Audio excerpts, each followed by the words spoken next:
Hey there, money heroes. It's Stephanie, your host and fellow explorer on the Be Your Money Hero podcast. We're diving into the nitty-gritty of personal finance and having real conversations about how money, spirituality, psychology, and our life stories all dance together. This podcast is educational, but I'm not a therapist, and my guests and I cannot offer personalized advice through a podcast. My goal is to create a safe place for you to learn and get curious about yourself and expand the way you've thought about money. So if you're ready, let's dive in. Before we jump into today's episode, I'd like to lay a little bit of groundwork. Chris has amazing information to share. He's a great speaker. I've learned a lot from him, and I know that there's a lot more that I could still learn from him. He's going to share his journey with us, including some of the financial struggles that him and his wife have gone through. And he's also going to share some of the gender stereotypes that he has recognized through the work that he's done. Now, I know that a lot of my listeners are not going to fall into the gender stereotypical relationship format.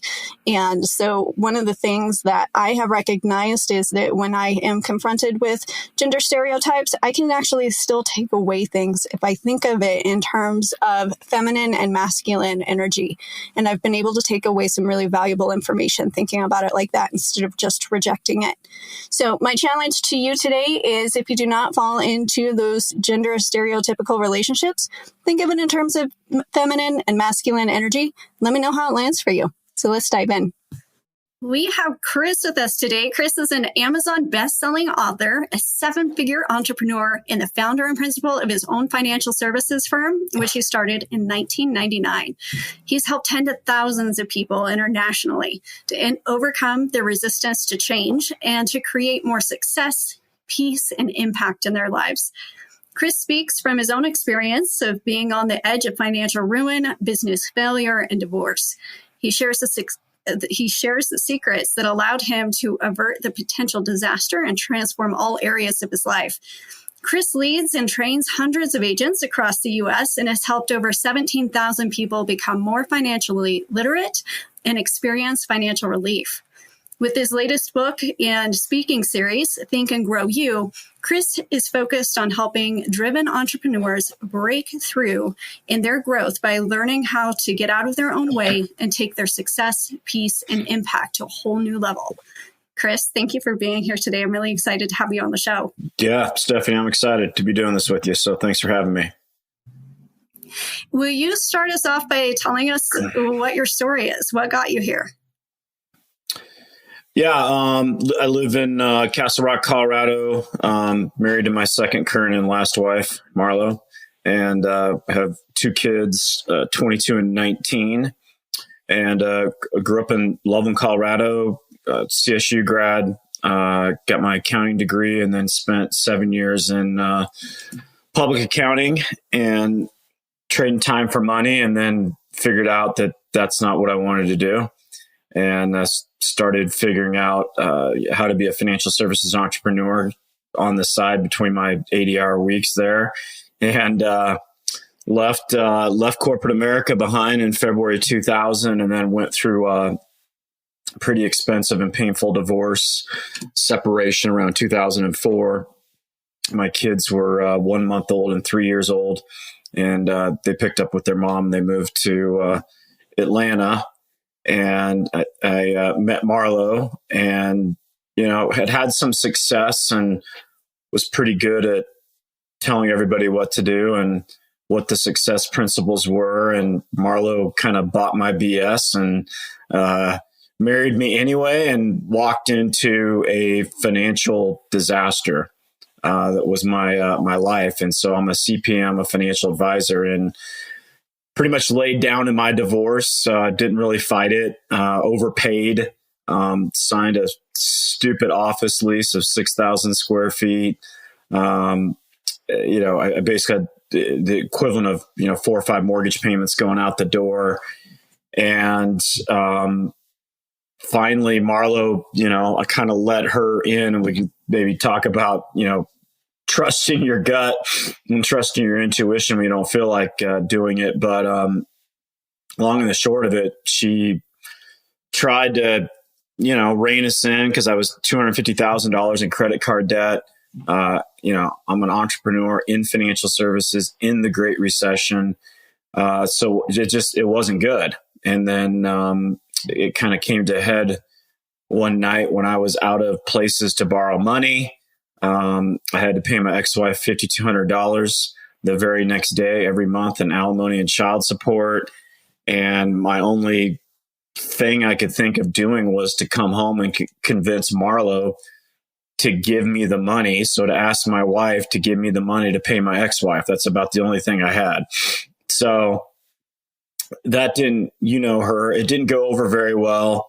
We call it the purse throwing incident, when she actually picked her purse up and tried to hit me. She's got horrible hand-eye coordination, but she missed me like 3 times. And there's just, I don't know why women's purses are so freaking big, but there's just stuff flying everywhere, and she's counting on her fingers, and just, you this and you that. And I said, well, if it's so bad, why are we still together?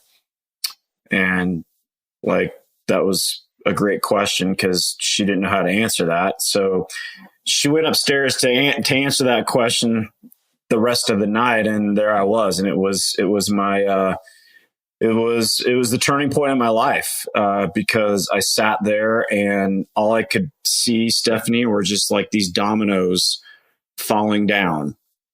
And I thought about my ex-wife, and I'm like, she didn't really have a chance, because I actually expected it to fail. And you don't get what you hope for, you get what you expect. So I actually expected it to fail, and I got that. My kids were little. I couldn't go see them. I was too broke. I was drinking a bunch. The financial stress on my wife, Marlo, it was like physically impacting her. It was like physically making her ill. And I just sat there and I'm like, what's the common denominator to all these dominoes? And it was me.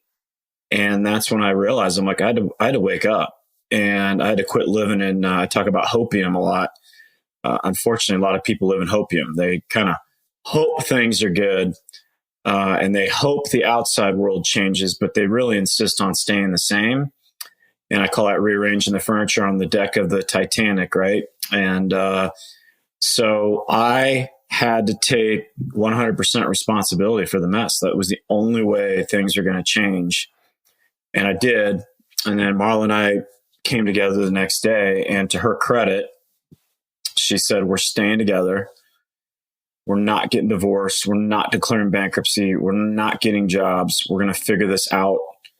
And so she got on kind of planes, trains, and automobiles and interviewed.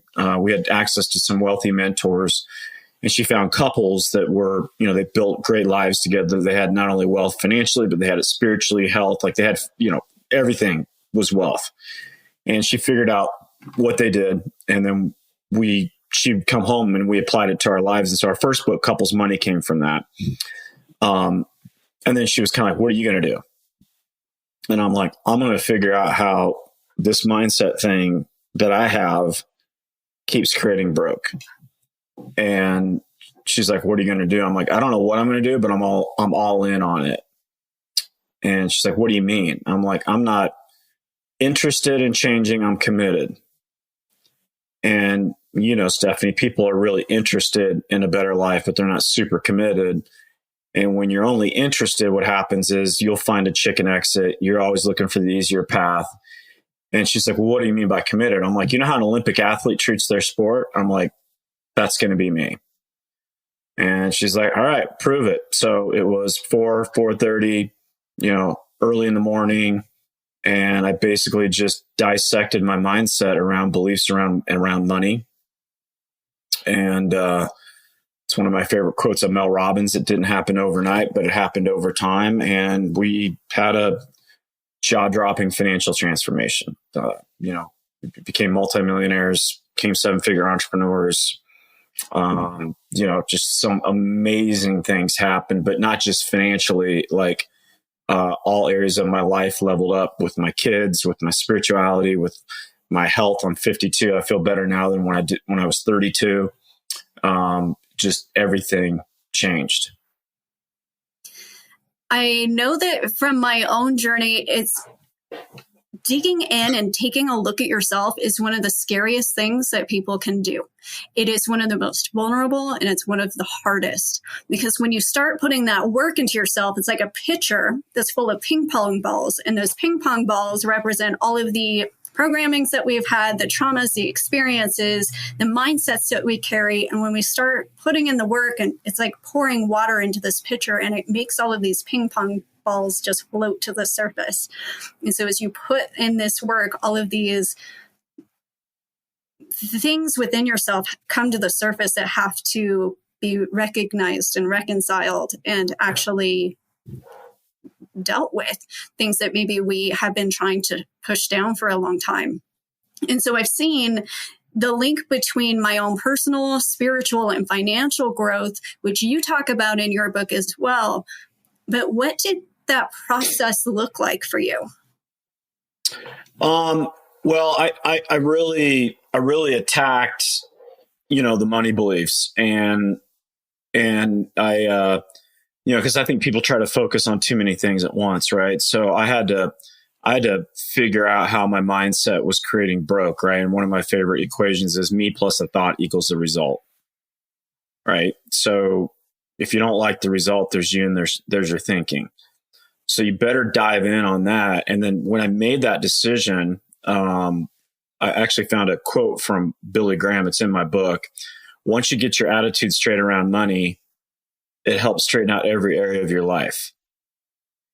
And when I got focused on really understanding my head trash around money, it brought up, my forgiveness issues.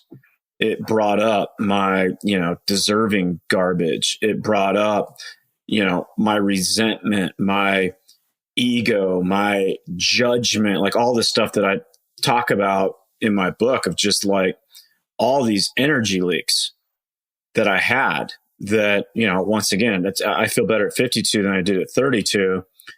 And I don't have it all figured out, and I haven't arrived, and I don't pretend to be a guru. But, I have leveled up significantly, and not that those things don't come up, but they're horrific energy drains and energy sucks, and they create so much misery. So as I focused on cleaning up, the money beliefs, all the stuff that had to fall in place to become more financially prosperous, that stuff got cleaned up, and it cleaned up my health, my spiritual life, my relationship with my ex-wife, my relationship with my kids. Like it was pretty fascinating. I'm glad that you brought that up, because that's something that I've become more aware of, are these energy drains that we have. And especially heading into a political year where we have an election, that can be a potential drain on a lot of people's energy, because it can feed into, it doesn't matter what side you are on, you're going to hear things that are just, it's clickbait. They're trying to get attention. They want that energy. And so I've become more mindful, and it helps me think of my thought programs and my programming. I almost think of it like an algorithm.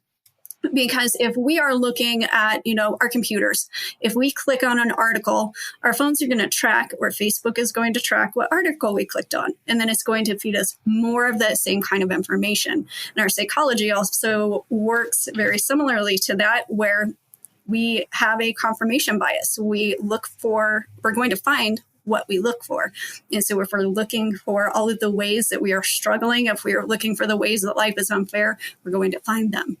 But if we're looking for the ways that we are blessed in life, if we're looking at what we are grateful for, then our focus and our attention, our psychology is going to find more of those things. And so I'm really glad that you brought that up. You've said before that optimism and delusion often sleep in the same bed together. What do you mean by that? What's the difference? Yeah, I mean, So being optimistic's great, but one of the things we as humans have to be super careful of is becoming delusional. And we can delude ourselves in so many different ways, right? And the coach I worked with for 4.5 years, it changed my life. And you and I both know that the book 177 Mental Toughness Secrets by Steve Siebold. Steve was my book coach. Steve's got the longest running study of self-made millionaires and billionaires on the planet. He's interviewed over 1,300 of them.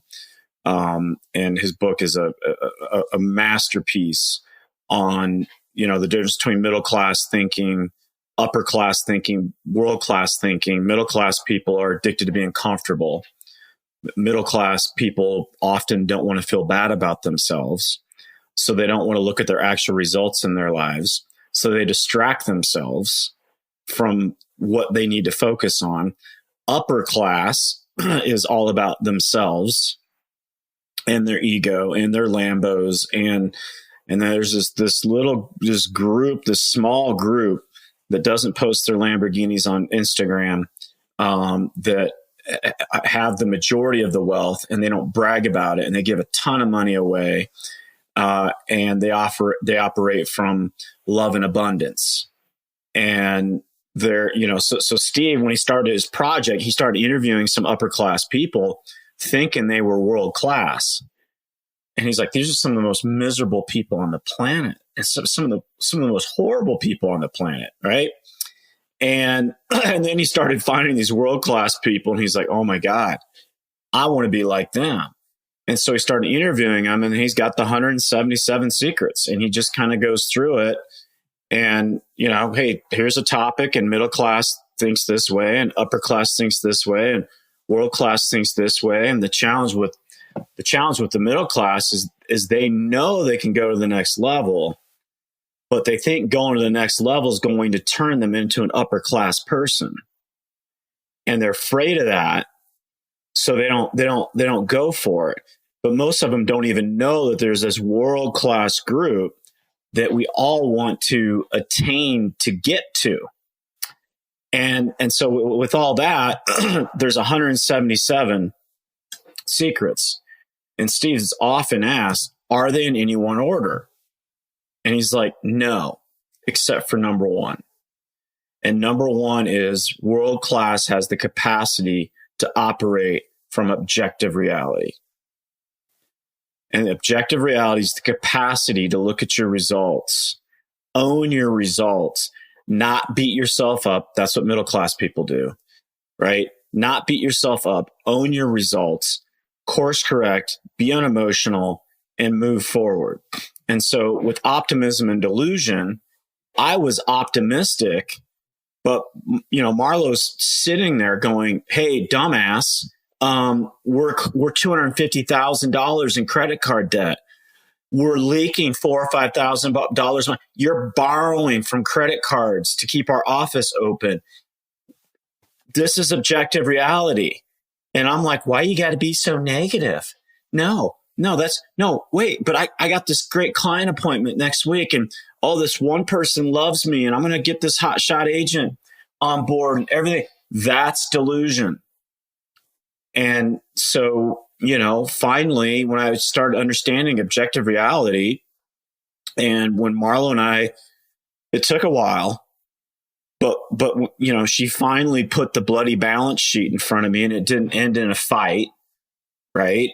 And I looked at it, and it was a crap show. And yeah, I created it. Absolutely. 100%. It wasn't my ex-wife's fault. It wasn't Marlo's fault. It wasn't the recession's fault. I was done with victim. Right. And I just looked at it, and I looked at her, and I'm like, got it. And every time I say this, I get goosebumps. I'm like, we will never be back here again. And meant it with all my heart. And then it was all about, okay, I'm not going to keep repeating that. What do we want? What's the next thing we need to do? What do we want? What's the next thing we need to do? What do we want? What's the next thing we need to do? And stayed in that mindset, and are still in that mindset. But that's what objective reality is you can't be deluded. My coach is like, you have no relationship to actual results. You work 80, 90 hours a week, but you have no relationship to results. total hopium. And so if anybody gets anything from today, they need to study and do a deep dive in objective reality, because it's a game changer. And I don't have it all perfected. It's super easy for me to get diluted too, but it is actual results. When you and Marlo started off on this journey, money can be such a tense topic for a lot of different couples, because we ultimately are working we handle money in a way that makes us feel safe.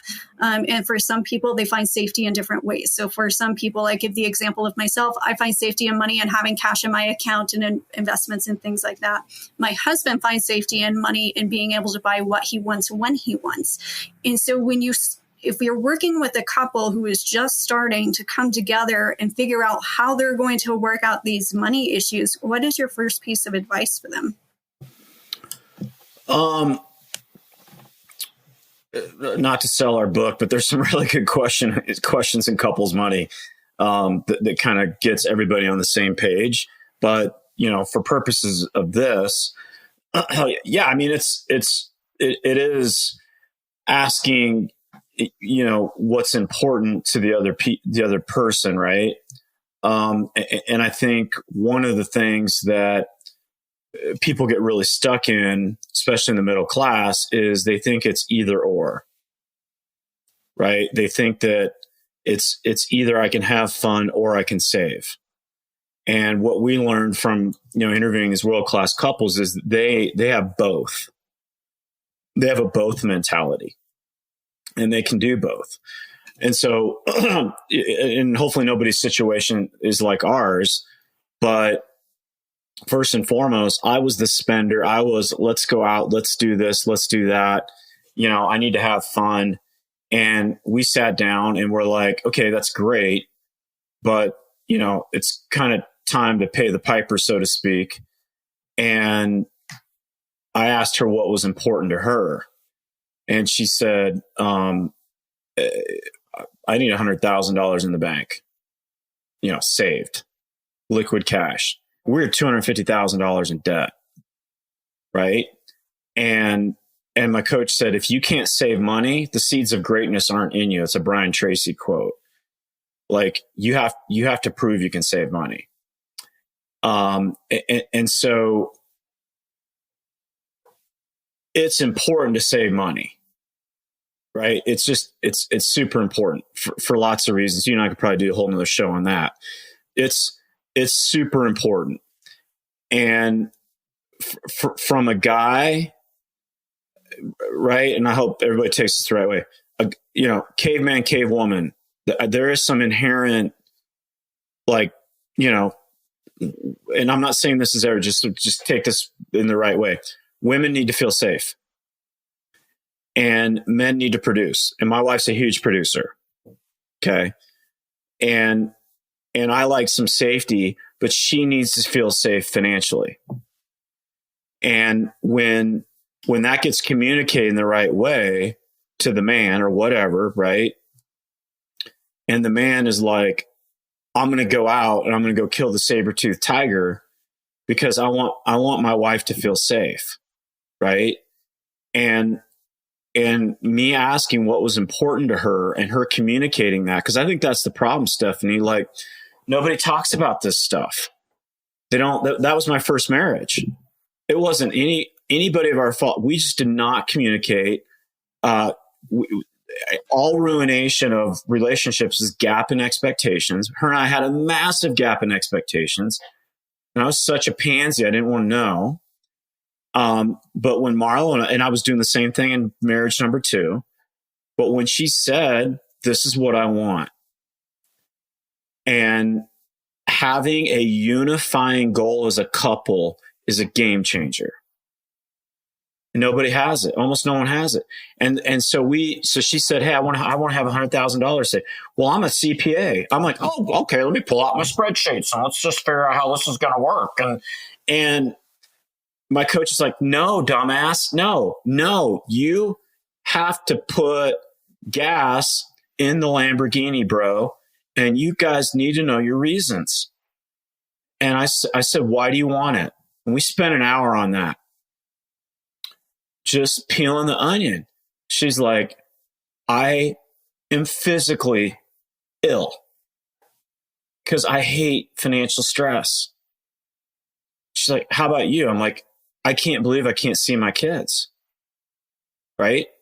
And we just went back and forth. I'm like, I don't want to fight with you around money ever again. And so what we did, Stephanie, was we filled the tank, and I would have ran through a freaking wall to get that goal done. And we talked about it all the time, and then all the other stuff we could talk about. But we developed a list of compelling emotional reasons, because I tried to save money before and I couldn't do it because it just makes sense to save money, doesn't it? Right? No, logic, it's not get it done. World-class people know that emotion's the key. So I was the spender, she was the saver, whatever, but we created this unifying goal. We came up with our reasons. You couldn't get me to spend $1 for 12 months on anything that was not moving us closer. I was psycho in a good way. I stopped eating out. Right? And the other thing I connected with was, for the people out there that are spenders, I don't know if you've ever read the book, Your Money or Your Life. Have you read that? I think I have, yeah. Unbelievable book. And it's a transformational book for anybody that struggles with it. And the author has the best definition of money I've ever heard of. Money is something you exchange your life energy for. And so, some people are like, well, I need to be able to spend when I want and how I want. Okay, that's fine. But what is that spending of money? Is it going to create a real memory for you? So if you go blow $1,000 on something and you have, let's say you make $40 an hour net, whatever, right? After taxes, after all that. And there's an exercise in the book to do it. If you go blow $1,000 on something that doesn't add value to your life, you just exchanged, 25 hours of your life energy for that thing. Was it worth it? And so what happens is I started looking at all the crap I was spending money on and the eating out and all this stuff that I couldn't remember. I mean, the food was fine, whatever. It didn't create any real memories.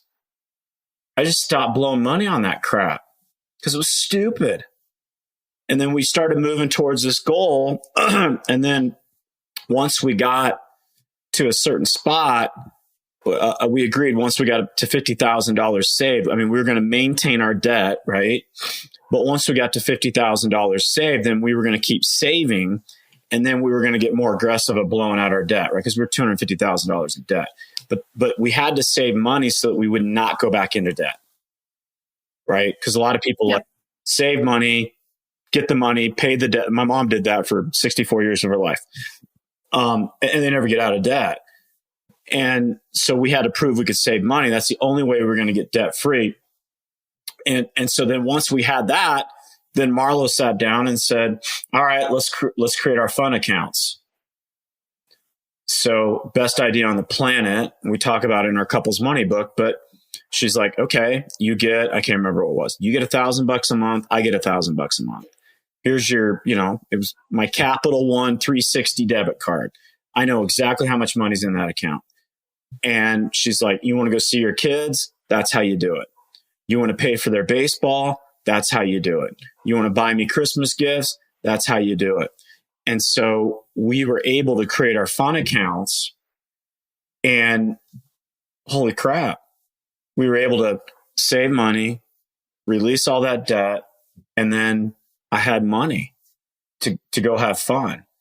So anyway, that's a long-winded answer, but it was, it was the both of all those things. But to go back to your original question, couples have to create a unifying goal. I think having a big ass savings goal is amazing, but unless you all buy into why you're doing it, it won't work. It sounds like you and Marlo really had to release a lot of judgment for the other person, but also for yourself, and start to get curious so that you could really find those whys. Because like you had said, peeling back the onion takes curiosity.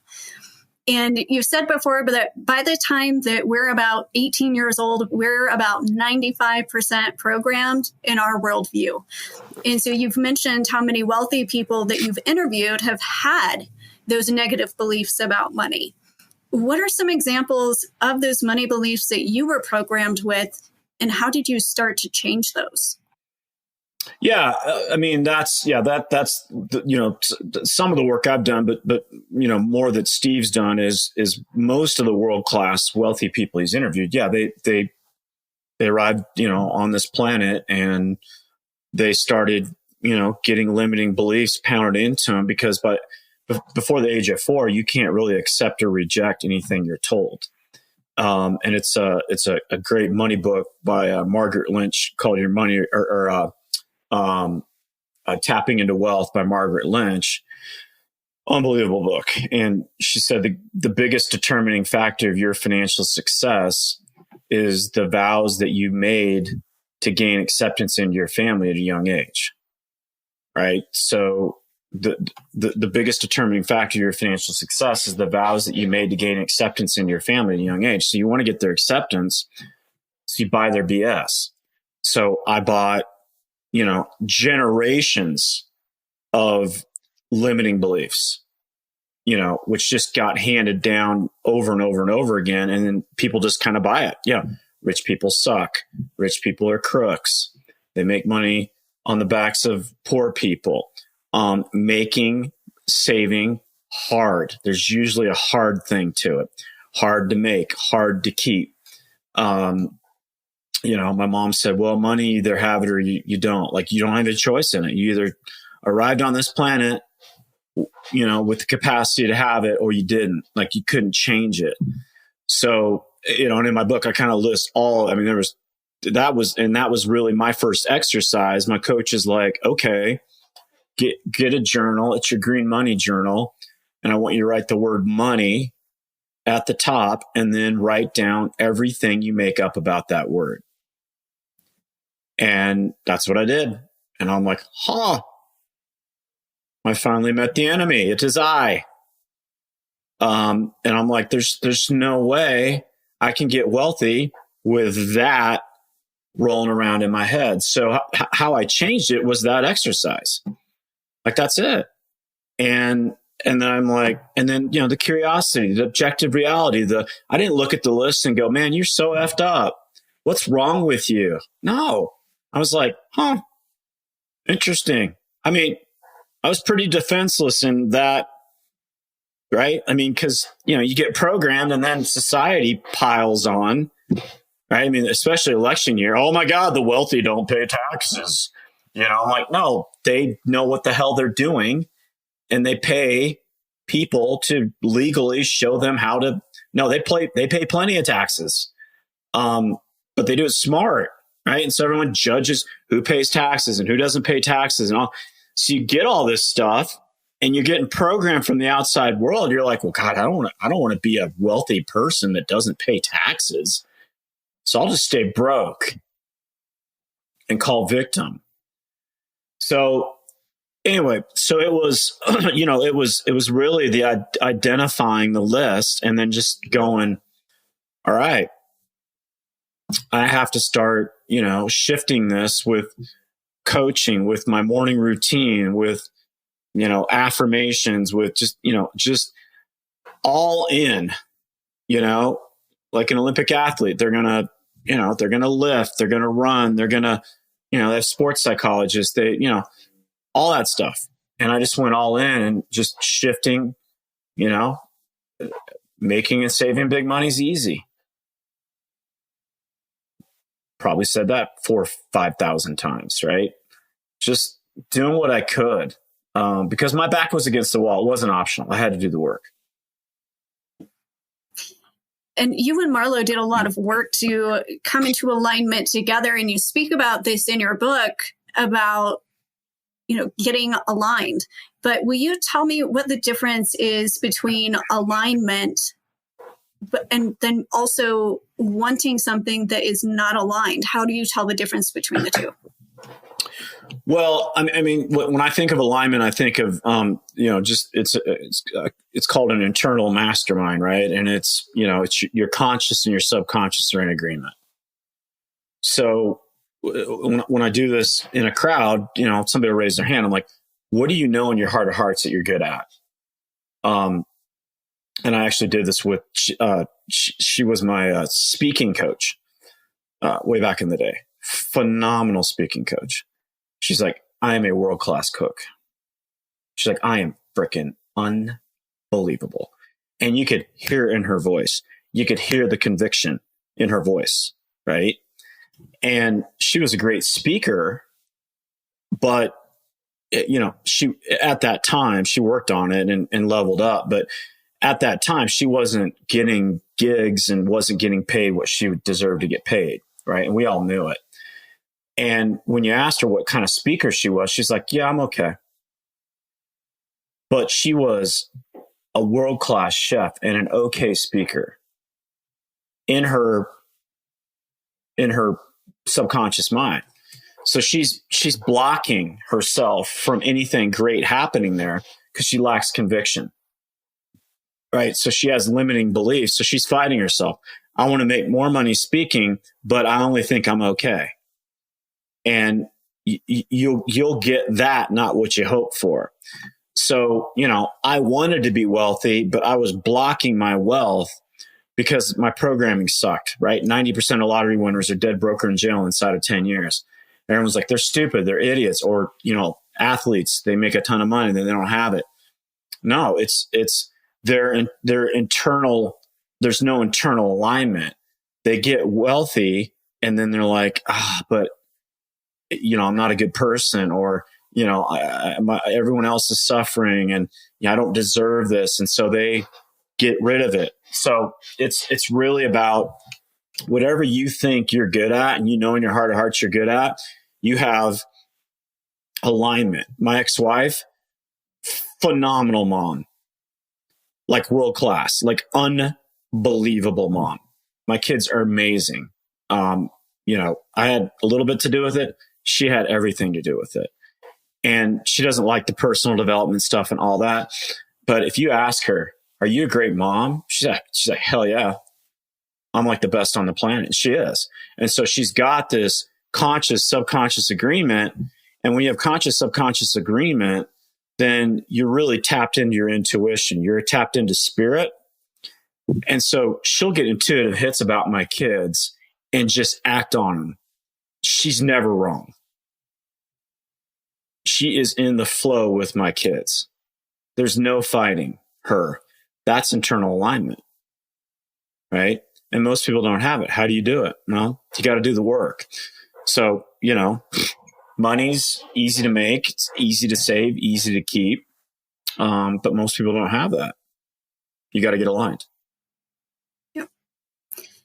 One of the things when I was reading through your book, one of the biggest things that stood out to me personally was I have a challenge with getting hyper focused on my to-do list, getting things checked off, and then moving immediately to the next thing, because that's part of my programming, is that my worth comes from getting things done. And one of the goals that I've made for myself this year is to let myself celebrate those wins. And you talk about this in your book. Why do you feel acknowledging yourself is so important?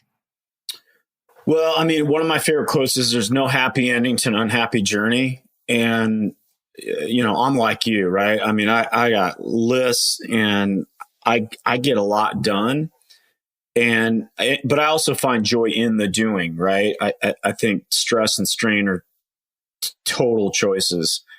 But I was, delaying my happiness to some point in the future where I'm like, okay, well, once I climb the mountain, that's a real win. And I'm just going to frown. And, we got this grinded out, mentality, and people on social media, shooting themselves with all the workouts and all the stuff they're doing. And proving that they're grinding. It's called the hero's journey, right? And and I was actually on a trip, the former company you and I were a part of, and one of the leaders is like, "Do you ever smile?" I was in Hawaii. He's like, "Dude, you're always frowning," and I'm like, "Well, I'm not there yet. There's nothing to be happy about." And my coach is like, "Dude, that's like no way to live, bro." So I downloaded the WinStreak app on my phone and started the habit of acknowledging the wins for the day. And then, when I used to drive a lot, I just, I get in the car, leaving the office. I just be like, okay, what worked today? What went well? And I could feel my ego being like, nothing went good. What are you talking about? It wasn't a good day. And I was focusing on the bottom 5% that didn't go right. But then as I started vocalizing what went good, my energy changed. By the time I got home, I'm like, it was actually a great day. I totally shifted my focus. And then I started doing the WinStreak app, and I've been doing this for several years. At the end of the year, I'll grab a journal and I'll go through the WinStreak app because it's by day, and I'll record like what were the wins for the year. Like 2017 was a super challenging year on lots of levels. And when I got to the end of December, I was like, this year sucked. And then I went back through my WinStreak app and I started writing down the wins for the year, usually well in excess of 100 amazing things that happened to you. And, I also want to get them down there so maybe my kids will read them one day. But by the time I was done with that exercise, I was like, no, it was actually a good year. But my ego got me so focused on what didn't work that I framed it as a bad year. No, it was a good year. So acknowledgement and celebrating wins, it's really the energy that you need. Because if you don't do it, it's kind of like not charging your car or putting gas in the car or whatever, right? It's just, you got to do it. And if you're not having joy along the way, you're not going to automatically learn to have joy sometime in the future, because you'll hit the mountaintop and you'll just go to the next one. And your life will suck 99% of the time. Not a good way to live. And people don't want to model that. Like the agents I was training are like, well, I don't really want to go for it because I'm going to turn into that. No. He's not even happy. He has no fun. No. Acknowledge yourself. It's huge.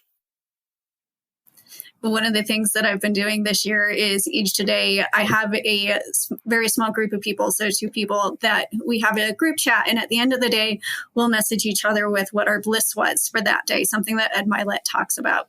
And it's adds, I think, to the bliss to be able to share that with something else. And kids are a great way for you to realize how quickly time is passing.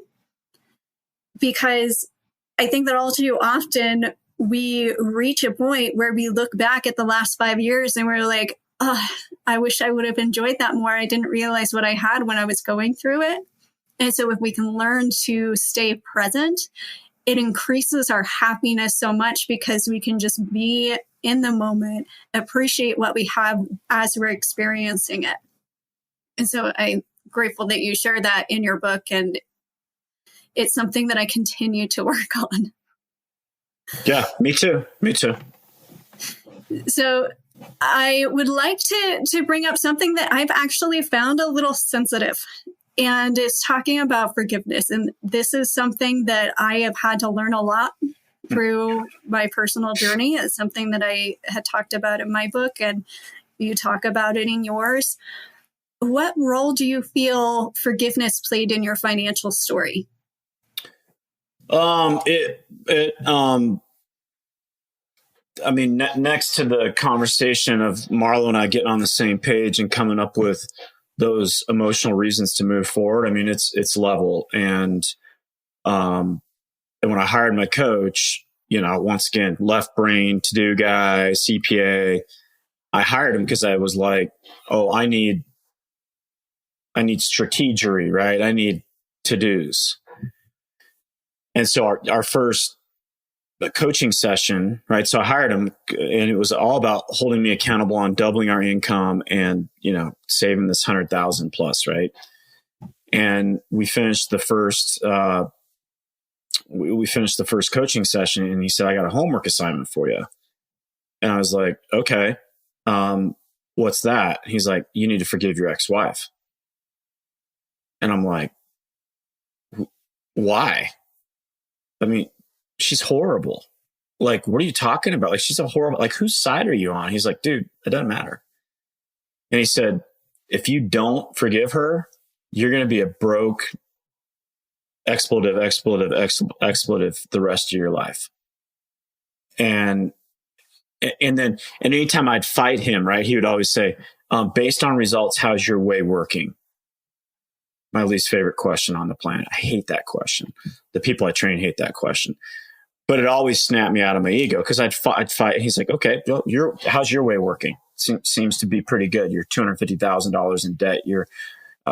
Your wife's thinking about not hanging out with you anymore. Like, yeah, you don't see your kids. You're kind of a drunk.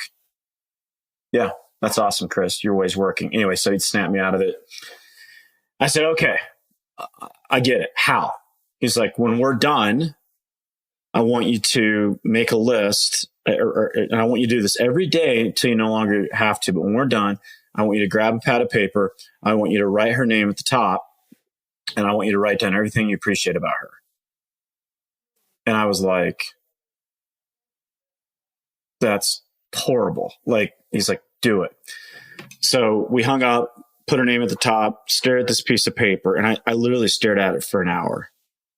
And I was like, oh my God, he's so spot on. Like, the resentment is huge. And so finally I just wrote down, she's a great mom. And then I did the exercise the next day, and then I did it the next day. And then I found some other things about her, and I'm like, maybe this is my greatest teacher. Right. Like, and so literally, Stephanie, within a few weeks, I didn't have to do the list anymore. I would just, be driving or be on a run. I just kind of run through this list in my mind of what I appreciated about her. And then, neural pathways started firing. And so, now it was all about appreciating her. And then, hey, happy, Merry Christmas, Happy New Year, Happy Mother's Day. Thanks for all you do. Just everything. I mean, we didn't have like this big formal forgiveness thing. It was just, I had to shift how I saw her. And then, my kids are in Atlanta, and I was down there every 5 to 6 weeks to see him and go to baseball games. I'd stand next to her at baseball games and talk about it. And especially towards the end of, my youngest, her and I would talk the whole time and catch up. And so one time I was leaving the park, and this dad from my son's team comes up to me, and he just got divorced. He said, how do you do that? I'm like, how do I do what? How do you stand next to her the whole game and talk like you're friends? And I gave him the exercise, because they would literally stand at the opposite ends of the park. And he just looked at me like I was an alien. And as I started getting out and doing a lot of speaking on it, I made the commitment to myself. And I think that's one of the reasons why God put the book on my heart is people suck at forgiveness. And I'm, trying to give them a tangible way to make it happen. And so, Stephanie, I'd come off a, 4-hour training or a class, or, and I'm like, I nailed it. And people would be lined up to talk to me. And this is all they wanted to talk about. They couldn't understand it. And then this was a couple of years ago. I came off, it's like an 8-hour training or whatever. This it's like 5'3", like 60-year-old Hispanic guy comes up to me. He's got this beard, and he's looking at me. He's like, that was good. But that last thing, that forgiveness part, tell me more about that. I'm like, who do you need to forgive? He's like, my ex-wife. I'm like, how long has it been? He's like, 30 years. I'm like, what are you going to do about it? He's like, wait here. And he went out to the parking lot, called her, and came in and just, he was a mess. Like he had snot all over his beard. Like, I mean, his eyes were puffy and he looked 10 years younger. No joke. And he just looked at me and he kissed me on the cheek and gave me a hug and walked out the door and never saw him again. It's everything. I mean, we all want peace in our life. And so we run around, right, trying to get peace. But forgiveness is the path to peace. And if you don't engage and figure out how to do it, you're never going to have peace. And that would suck to get to the end of your life and like have that feeling like, oh my God, I was totally hijacked and I could have done something about it. I think we could probably have a whole nother hour's worth of discussion on the topic of forgiveness, because I've talked to some people who have really gone through some hard things, and forgiveness seems near impossible. And I think that if that's the space that you're in, be patient with yourself. Start with something that maybe feels a little bit easier. I think that one of the things that you can do to bridge that gap between finding appreciation for somebody when it comes to situations like abuse and some of the other things that I've had to deal with in myself is to bridge that gap. I've had to look for things that I have learned or things that I could take away from that experience that I went to. And then I could find appreciation for that person who did things because of what I learned through that experience, or the person that it made me, that I would not have taken away had I not had that really painful experience. And I think that there's so many misconceptions about forgiveness, because forgiveness is not something that you do for the other person. I think forgiveness is an act of self-love and one of the hardest ways that you love yourself. And it's not something that just happens once. It's something that you have to choose each time that contempt or resentment rears its head. You have to make a choice to let it go. And it's ultimately the choice of letting it go and not letting yourself identify with that past or with that experience that you have, because I think that it can leach into our identity. And sometimes it's hard for us to picture who we would be without that resentment that we hold on to. Yep. Do you agree? Do you see that differently? Yeah, no, I'm a big Eckhart Tolle fan, right? And he's like, the key to enlightened living is non-resistance, non-judgment, non-attachment.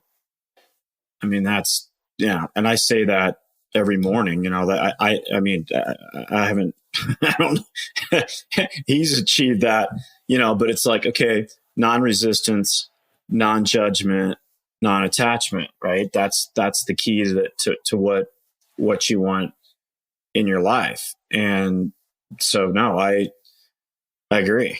And so, you know, you ask, hey, what am I attached to? What am I resisting? What, you know, what am I judging? Right. And it's just all those traps that create suffering. And if you can forgive these other people or whatever, and I mean, your life will be transformed. So yeah, got to get on it, got to get active with it. I think it's an every morning thing. And there's lots of things you and I could talk about on how to do that. But yeah, releasing it's key to living the life you want. We've talked about several strategies that our listeners can use, some really good books that they could read.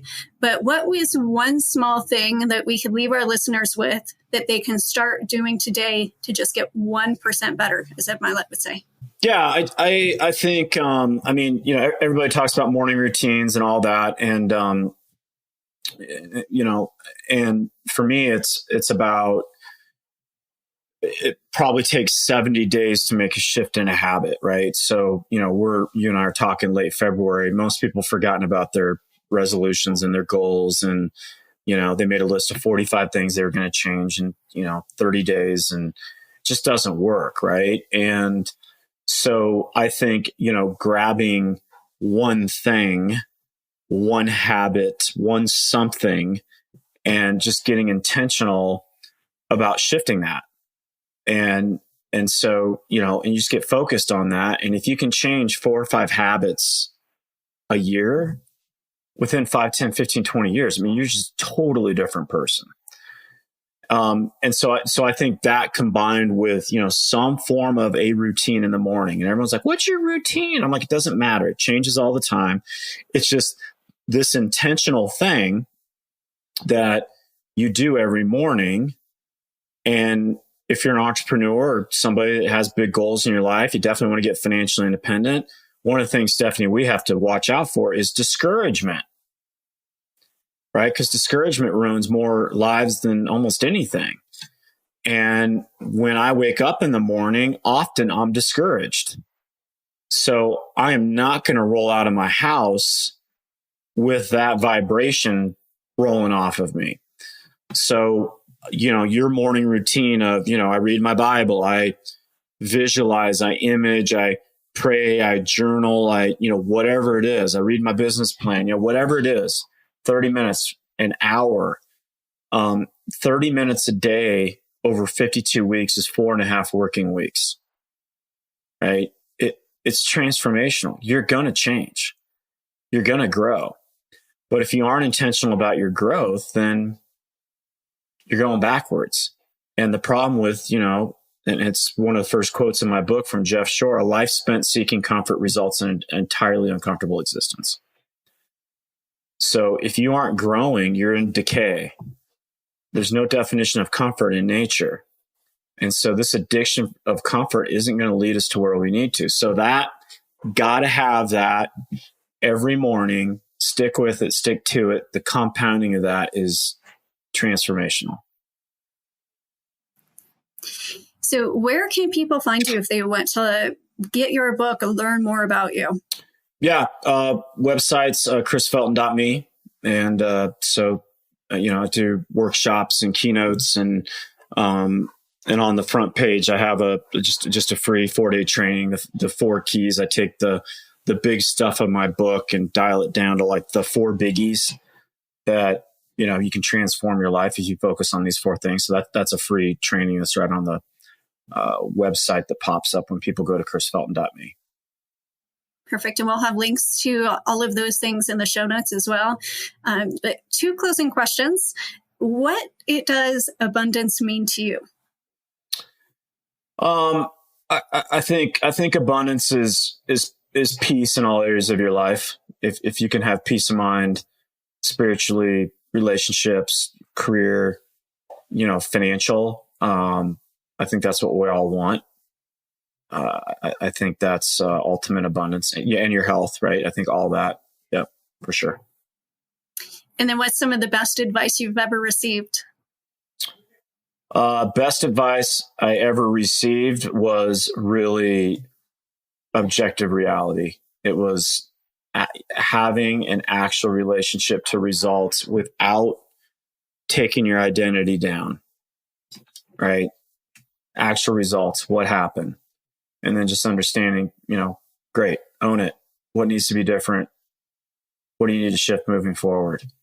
And that combined with there's no happy ending to an unhappy journey, right? Enjoy the ride. Thank you so much, Chris. Yeah, thanks for having me, sister. Appreciate it. Had a great time doing this.